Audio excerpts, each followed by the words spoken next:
نحمده ونصلي على رسوله الكريم اما بعد فاعوذ بالله من الشيطان الرجيم بسم الله الرحمن الرحيم ولا تقولوا لمن يقتل في سبيل الله اموات بل احياء ولكن لا تشعرون وقال النبي صلى الله عليه وسلم لو كان بعدي نبي لكان عمر وفي مقام آخر الحسن والحسين سيدا شباب أهل الجنة او كما قال علیہ الصلاۃ والسلام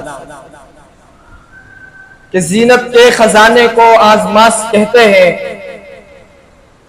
زینت کے خزانے کو آزماس کہتے ہیں، لگے طلب پانی کی تو اسے پیاس کہتے ہیں، اور یوں تو سب کی پیاس بجھاتا ہے دریا، یوں تو سب کی پیاس بجھاتا ہے دریا، اور جو دریا کی پیاس بجھائے اسے عمر بن خطاب کہتے ہیں۔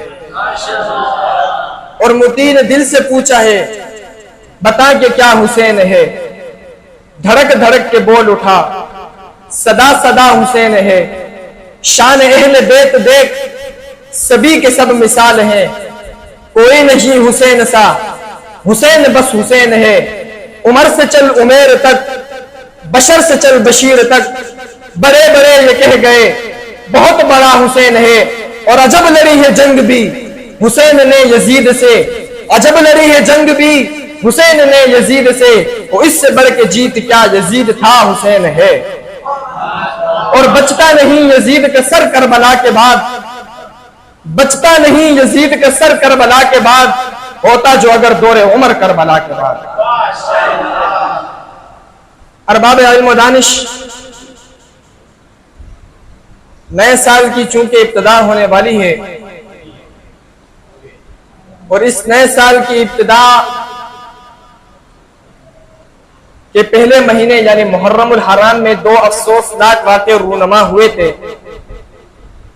یکم محرم الحرام کو حضرت عمر رضی اللہ تعالی عنہ کی شہادت کا دن ہے، اور اس کے بعد 10 محرم الحرام نواسے رسول حضرت سیدنا حسین رضی اللہ تعالی عنہ کی شہادت کا دن ہے،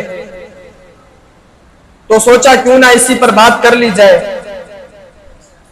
تو چلیے پہلے حضرت عمر فاروق رضی اللہ تعالی عنہ پر کچھ بات کرتے ہیں۔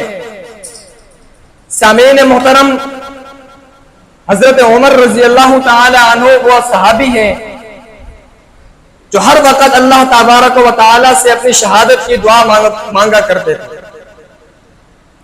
اللہ تبارک و تعالی نے حضرت عمر رضی اللہ تعالی عنہ کی یہ دعا قبول فرمائی، اور 27 ذی الحج کو جب حضرت عمر رضی اللہ تعالی عنہ مسجد نبوی پر مصلی نبوی پر کھڑے ہو کر فجر کی نماز پڑھا رہے تھے، تو اس وقت ابو لؤلؤ مجوسی آتا ہے اور حضرت عمر رضی اللہ تعالی عنہ کو خنجر مارتا ہے۔ حضرت عمر رضی اللہ تعالی عنہ 3 دن تک اسی زخموں کی وجہ سے بستر پر پڑے رہتے ہیں، اور بلا آخر یکم محرم الحرام کو جامع شہادت نوش فرما جاتے ہیں۔ سامعین محترم، حضرت عمر رضی اللہ تعالی عنہ جب اسلام لائے، رسول اللہ کے پاس گئے، نماز کا وقت ہوا، رسول اللہ صلی اللہ علیہ وسلم نماز کی تیاری فرما رہے ہیں۔ عمر نے پوچھا یا رسول اللہ یہ کیا کر رہے ہیں؟ رسول اللہ نے فرمایا کہ نماز کی تیاری ہو رہی ہے۔ عمر نے کہا سب سے چھپ کر کیوں، کعبے میں کیوں نہیں؟ رسول اللہ صلی اللہ علیہ وسلم نے فرمایا عمر تیری قوم کے لوگ کعبے میں پڑھنے نہیں دیتے۔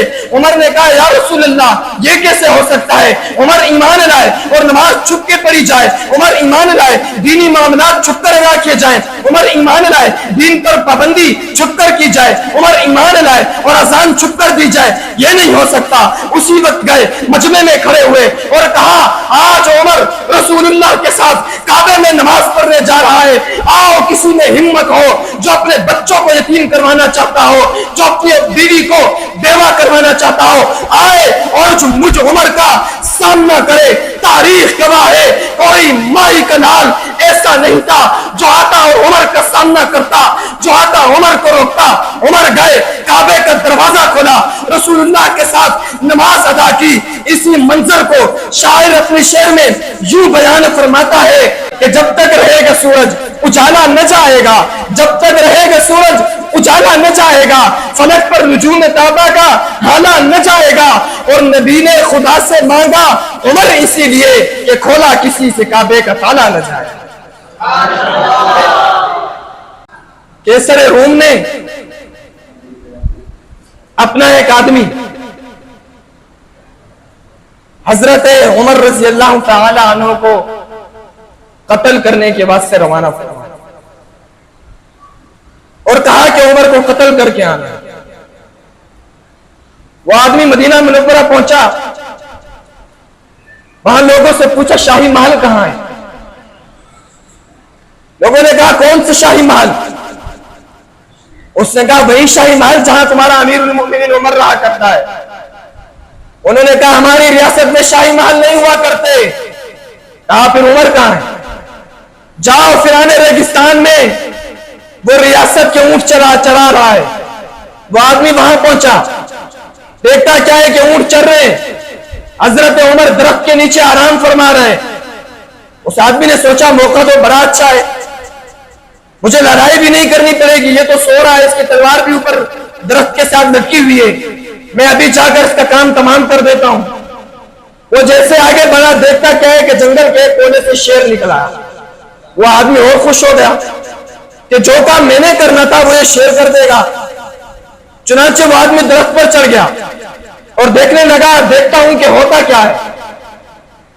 وہ کہتا ہے کہ پیدا کرنے والے ذات کی قسم، جب تک عمر سوتے رہے وہ شیر حضرت عمر کے ارد گرد پہرا دیتا رہا۔ جب حضرت عمر نیند سے بیدار ہوئے وہ شیر واپس چلا گیا۔